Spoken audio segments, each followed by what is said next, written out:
And speaking of the young fella, playing for Team Clash, spawning in the bottom left as our blue Zerg, it is Reynor. And on the right side of the beautiful golden wall, we're looking at the main base of the Frenchman, Adrian, also known as DnS.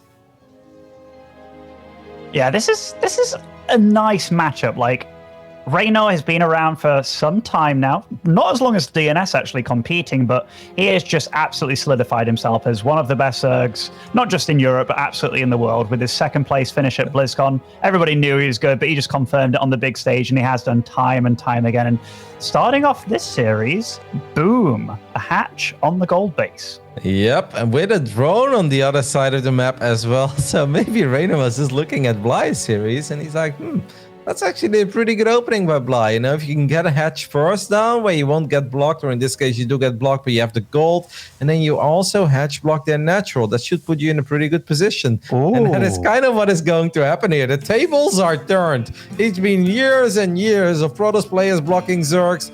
They want to fight back, Ben, but the hatchery is not done yet. Now, the hatch doesn't need to be exactly on that spot. Adrian could have warped in the Nexus there, but he doesn't do it.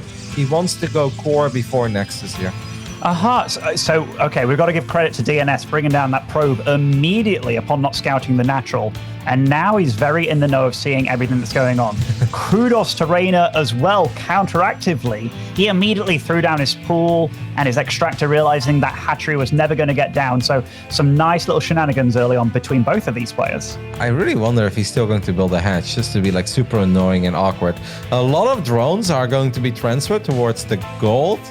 Yeah, if these continue going to the base, it'll be like, whoa, what's he doing? This is nuts. And it would absolutely be a loss to him. But no, they are all at that gold base, and the spawning pool does finish. So what is Reynor going to do from here? Because having a gold base there, it gets real dicey later on, because I feel as soon as like a warp prism is on the field, having like adepts or anything behind that gold mine just make it so much more tricky. Do you know another great way to punish this gold, Ben? This is a Roddy special, okay? So don't laugh. I'll tell you if you don't laugh.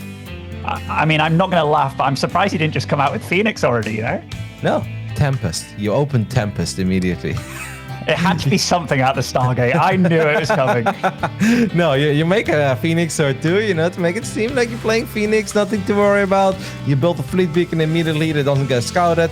They get a little worried because they think you're going to all in that gold. And then you just park a Tempest on the other side. Reynor is making so many Zerglings. And obviously, DNS's wall is a little bit awkward. But the Lynx do get spotted here by the Adepts. That's a great scout by DNS. Like, so far, DNS has made a lot of correct calls this game. Like, even though they're very small and intricate, not hitting one of them could potentially put him very far behind. So DNS is definitely playing well, and he is going for that Stargate. He's also getting a shield battery. I suppose this is at his front door. So he's playing safe, calm, and calculated here, and I like it so far. I want him to make a Tempest so bad. I know he's not going to do it, but it's honestly pretty good because they don't go lair very quickly. What is it? Sorry, he just scouted this again, this bunch of Zerglings outside his base. And right now, the drone count being 23 to 32, obviously he's going to be catching up, but DNS, he's making a lot more shield batteries. Maybe almost overreacting to this, but at least he's doing all the good things like scouting. And cancels one of shield batteries. Okay. Yeah, I think he was a bit nervous that he would get baneling busted, which is something that you obviously have to worry about if you're going up against a Zerg that took the gold early on. They'll make a lot of Zerglings immediately. That first Oracle, though, is going to give him all the information he needs. There is a Spore Crawler at the gold already. There's a Spore in the main. But since all three bases are now pretty far away, there should always be a drone or two that's a little bit exposed. And hopefully the Oracle can find a couple of kills for DNS, that is. It always feels, you know, if you play against a good Zerg, and I know that Queens got their range nerfed against air, but still, good Zergs placing their Queens properly, and the Overlord gets away. It's always very hard to deal good damage, I feel. Yep, but now, like I said, since drones are bouncing between three bases, coming in from different angles as well, it's hard to always have your Queens in the correct spot to protect those drones. So there is some potential for the Oracle, but that's not really coming into play yet. I mean, I was with you when you said, things look all right for DNS. He's been getting some good scout stuff. I'm actually starting to dig his position a little bit less at this point. I don't believe that his Oracle Adept play is really going to get damage done. And if Reynor can just drone up, with +1 melee on the way already and the gold. This is not a very pleasant game to play as a Protoss. That's one of the things, right? Like 43 drones against 47 probes. You look at that and you're like, oh, it's actually pretty good for the Protoss, but gold base is a gold base, Kevin. This is definitely, as things go on, getting a little bit better for the Zerg. Although every move that I see DnS making within regards to his units and getting some drone damage done here. No, you're right. DnS is actually playing really clean up to this point. He hasn't made any crazy plays, but all the little plays he's made, all the unit positioning, the shading, the scouting, all of it is on point so far. And that's obviously good to see. And that promises a lot of good for this best of 3 as well. Because so far, DnS is bulletproof, man. That's not always the case. DnS is a great player, but sometimes he's a little sloppy, sometimes he's a little crazy. This game so far has been just very solid all around. Honestly, not a single mistake on the side of DnS. No, very clean, very clean. And it's been a bit of an odd game as well. You know, his opponent took the gold base, kind of threatened with a lot of lings early on, and so far it's done nothing. And this push, I don't think it's that scary, honestly, especially with +1 lings coming out. But I guess it's just to clear up creep a little bit, maybe pressure his opponent a tad. Well, now all of the units are out of position, so the Zerglings can potentially get some damage done, but a shield battery and an Oracle are going to prevent that from happening as well. So I think it's spot on. I think it's just to push the creep back a little bit and also to scare Reynor, because obviously we see what DnS is doing, but Reynor doesn't see everything all the time. Now, he obviously, right when I say that, he has an overseer in the main base of DnS, so he's getting a better idea of what's actually happening. But those little move outs are good. If you don't end up losing stuff, they're good. Now, Reynor has been producing a lot of units, man, and now he's sending his queens forward as well. The queen count is 7 at this point, and of those 7 queens, 5 of them are in the middle of the map. And this is actually going to be a pretty difficult hold, because if you're DnS, you need to protect both your natural and your third base, and that's where things become really hard. And look at the movement. I know these oracles are dealing damage, but he is pile driving on that third base, wraps around the army, and even though there's only 1 Ravager here, 1 Bile is going to deal significant damage. In fact, he doesn't even need it. Those upgraded lings just shredding the army of Reynor, and Reynor, or rather shredding the army of DnS, and DnS, that overcharge, I don't think it's going to save you here, my friend. You're taking so much damage against this. Yeah, I mean, that was just not the right moment for Oracles trying to deal drone damage. These Oracles, they needed to be at home. They needed to make it very awkward for those lings to engage if the queens are not there to back them up. DnS played really good, but then he made a game-ending mistake. Oracles in the wrong position, and Reynor, with that gold base, just has an insane amount of units. GG gets called, and Reynor picks up a quick and easy, in the end, game 1 victory. These games sting, man, if you're DnS, because he played good. He played very, very good until he had to defend the actual attack, and that's just where everything fell apart real quick. Yeah, it was definitely sad, because Reynor's the favorite in this series, like, no matter how you look at it. But that game, DnS was playing very, very solid, and a lot of things went his way, and that was nice to see, because it wasn't him being lucky, it was him just being diligent with a lot of his plays. So the fact that it kind of ended as it did, like all the hard work was almost for nothing, you know? But yeah, we got to give Reynor credit there, because that gold base doesn't necessarily last a long time. And so you can be like, okay, there's definitely a power spike here. He was on 50 drones against like 62 probes or so. And that was absolutely a difficult attack to hold, even if DNS's units are all in the right position.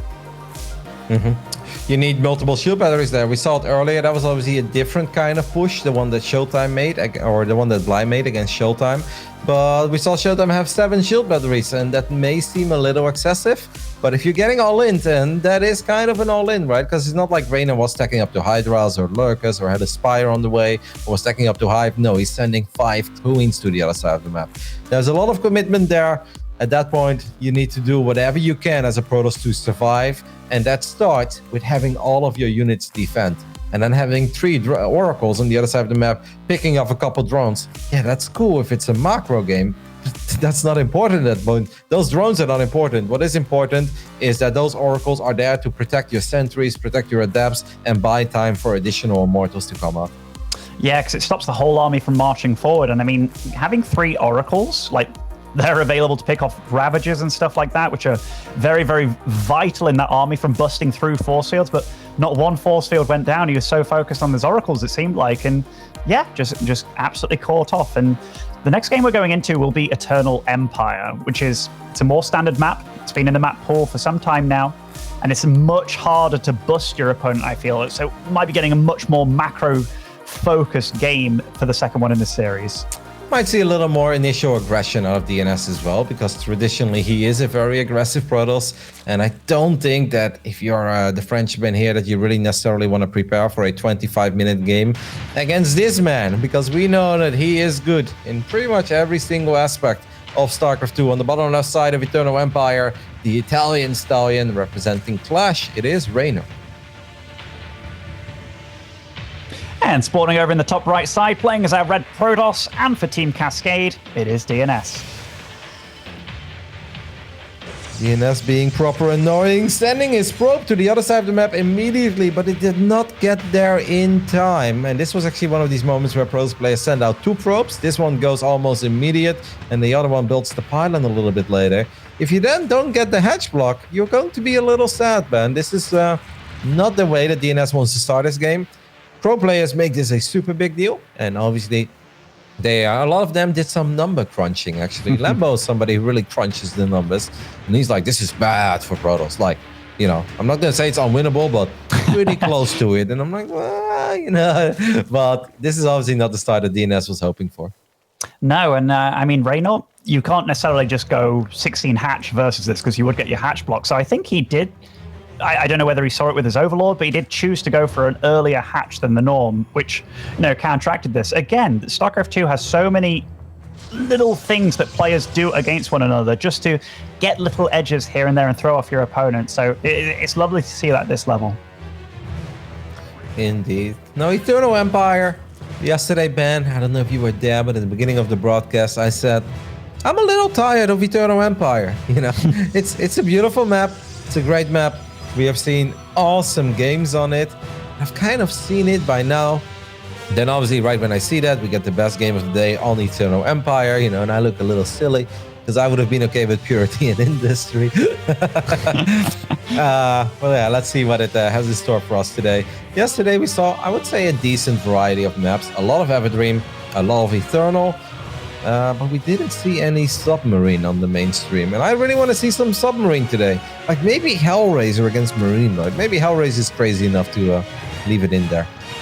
I quite like the new maps, actually, like the Ice and Chrome one. The Death Aura is kind of fun too. I actually haven't had any real moments where I've got to utilize the speed zone so much, but they haven't caused me to lose anything. Like initially when I saw it, I was like, oh my gosh, Baneling's going to be so scary against those kind of things, but yeah, I actually enjoyed the new map so far. No, they've been really fun. I had the same talk yesterday with Zombie Grub, where we're like, yeah, I haven't really seen them impact the game for real. And I'm like, no, me neither. I thought it was going to have a bigger impact, but maybe it's kind of just where they're positioned and stuff. And then we saw a Terran. I think it was Gabe actually against Gerald. And Gerald had a Dark Shrine. So the Raven is very important there, obviously, in Hero Marine's army. And he kind of puts his army in the speed zone, and the Raven just goes like whoosh, way ahead of the rest of the army, flies into the Stalkers, dies, and we're like, well, there we have it. For the first time, it really impacted the game. Oh my gosh. Oh, okay, talking about this game. So we do have a Stargate opening, but goes for the Phoenix first. This is kind of like, I feel that this is very old school almost, where you go for the Phoenix, then follow up with the Oracles and deal damage kind of thing. But what do you think is going to be the goal here for what he's going for? Maybe just get a solid, safe 3-base setup, get a couple of drones, force out a couple Spore Crawlers, and then gear up for a big Archon Zealot Immortal attack. With charge, of course. Like, I have the feeling that if I'm DnS here, I want to win this while I'm on 3 bases and Reynor is trying to establish his 4-base economy. I think that's kind of the long-term plan here for DnS. Reynor's so adamant about getting... Oh, whoa. What? Kevin, Fleet Beacon and second Stargate? Okay. I mean, I'm a fan, but against Reynor, you know, I played a game against Reynor once in Eternal. And Reynor, you know, we're super good friends, but he likes to tease me in game. And that's okay, you know, I can take it. But he legit made nothing but Zerglings and Queens of like 82 drones and just made a stupid amount of links, and I could never establish my third because I had a lot of Phoenixes and he just had, like, he kept attacking me with 80 links and he took horrible trades. I even had DTs and stuff. He just didn't care. Just kept killing my next guy over and over and over again. I like these kind of styles, but against someone like Reynor, I get a little nervous when I see it. Me too, because in my old brain from a long time, what? Okay, carriers coming out, Kev? Two-base Yeah, carrier? Wadi mentioned this before, and this is kind of the SOS build, right? SOS did this against Rogue, if I recall correctly, on Purity and Industry, where we're like, what? He's opening up with 4 carriers, just sends the carriers to the other side of the map, forces out a couple of additional spores, and then actually transitions back into a ground army. Sometimes Resonating Glaze, sometimes Charge. This is just a cool build. I hope it works. If it does work, DnS, you're my favorite player of the day. It's going to be hard to pull this one off. We saw Reynor be pretty consistent with his Overlord scouting and Overseer scouting last game, because it is important you figure this one out. If you know it's coming, Reynor can go 80 drones at this point. Wow, he's actually going up to 4 bases already now. Reynor might have an idea, but obviously right when I say that, I see roaches on the production tab. And normally you don't make roaches against carriers, man. You know what this kind of reminds me of? It reminds me of like Terran versus Zerg openings, where they go for the battle cruiser first, then resort into safe play behind it. Whoa, okay. And Reynor knows. Like, Reynor just knows. I think so. Yeah. It's like one of these moments where I guess DnS has done this once or twice, and at this point, Reynor just, even without seeing the carrier, without really seeing much, he's like, no, I actually know what you're doing. So that's why he went up to 4 bases so quick. He's going to make like 12, 14 Corruptors. He's going to one-shot the carriers, and then he's going to defend on the ground. I do think it's important for Reynor to maybe get a Baning Nest, right? If you have +2 melee on the way already. Reynor going up to 5 bases. There is the Baning Nest. Now there is an Overseer going into the main base as well. Spots the Twilight Council, but doesn't actually see what's Reynor on the right side. Yeah, he sees the carriers, I guess, right? Anyway. Yes. He saw the carriers kind of like middle of the map on the left, so he got to know that they were coming, but he's got Queens in a good position here. Yes, he's losing drones, but he's also dealing with the interceptors, and he's got a superior economy to his opponent, like 72 drones right now to 50 probes. Yeah, and don't forget that +2 melee is already on the way. As soon as that Baning Nest is done, we're going to see Baning speed being researched. This is a really cool build. If Zerg players are a little confused, right, and they make a couple roaches and they stay on 3 bases a bit longer because they're not exactly sure what's coming, these kind of builds of Protoss can be awesome and they can hit really hard. Right now, I have the feeling that this is going to be a train wreck of a game for DnS. He's moving out, and this is kind of it, man. These adapts, they need to win the game. Reynor should stop building drones. Reynor needs to start building roaches and get his banelings ready. I don't often see this like collision of units happen, where it's like 130 supply of carrier adept marching at a Zerg, but if these upgrades line up, which maybe they will... Oh, nice wall off there, just to buy a little bit of time. Reynor needs banelings. I think he really needs banelings. He needs roaches. He needs banelings. I don't think he saw all the adepts move to the other side of the map. The carriers, they're going to lose the fight. That's just the way it is. But does he have enough on the ground to deal with these adepts? What are the Lynx doing? This is not a fight that Zerglings ever want to take. Absolutely not. The adepts actually munch them up, but roaches are coming out in pretty high numbers. The adepts do get into the main base, but only with Lynx to fight them. Yeah, you can have +1, +2, or even +3. The adepts are going to do very well against them. Troll drones already falling. I think Reynor was kind of too cocky against this, honestly. Yep. Now Corruptors are going to try to make some magic happen on the other side of the map, but Reynor is still losing a lot of drones. If he doesn't lose a crucial amount, though, I still think he's going to be fine, because the follow-up of DnS, I almost wish that DnS would have had a War Prism and he would have just continued all-inning. Then I think he would have had a really good chance. If he gives Reynor just even a minute, I'm afraid that Reynor will still run away with the game, because there's a rich Vespian gas. Reynor is on 5 bases. Reynor is on +2 melee already. That got exciting. That got awesome. And normally we'd be like, oh my god, he killed 22 drones. In this case, man, looking at upgrades, looking at amount of bases, I don't think it was good enough for DnS. No, he's still on 5 bases, you know, and he's in pretty okay economic shape. He's back up to like almost 80 drones. Now he's getting together that really good ground army of like Ling, Roach, Bane, Ravager is probably going to join the mix too at some point, and he's going to have better upgrades than his opponent. One thing for DnS as well, like I'm with you on the Warp Prism, but it's also how do you keep the Warp Prism alive when he's already kind of killed your carriers and got the Corruptors out? Yeah, no, that's going to be very hard, especially because there's no crazy upgrades on these carriers either, right? It's not like he's been chrono boosting +1 air weapons, then gets +2. There's like a super random Void Rain now that I guess is meant to protect buildings against Caustic Spray. There's +2 banelings, by the way. We all know what +2 banelings are capable of. These probes are trapped. Oh no, DnS, you're losing 22 probes just like that. And I mean, you know, the tables are turned again. At this point, Reynor is now 35 workers ahead. Oh my goodness. So for all that effort of DnS to get the 22 drone kills with this carrier adept attack, just in one fell swoop, Reynor sends in like 8 Banelings into that third, and DnS didn't move at all, obviously distracted by something else on the map. And yeah, the Corruptors, I guess, are worried about a big attack on his sport, but I think you make a very valid point there, Ben. Like, DnS, what were you actually looking at? Because this wasn't a moment where it's like, there's 3 fights happening at once, right? That was kind of the only thing that was really happening. Yeah, definitely a very unfortunate mistake, because DNS's economy already wasn't looking good. Now we have 50 probes to 84 drones, and DnS, he's not actually remaking that probe count at all. He looks like he's just going all in from this point on. Yeah, I really wish he would have brought a Warp Prism with that big adapt attack. I think that would have been so exciting, because then he warps in 8 more Stalkers, and Reynor at one point had 4 Roaches, Ben. I really thought that he was going to lose. Now we've got Zerglings canceling the fort base on the other side of the map. We do have Archons here, and like you said, this is pretty much it for DnS. DnS wants to get a big victory here. His army doesn't look too bad. Can he avoid the Banes? Does a decent job with it. But the carriers will fall. There was a bow connecting as well. The Archons get surrounded by these well-upgraded Zerglings.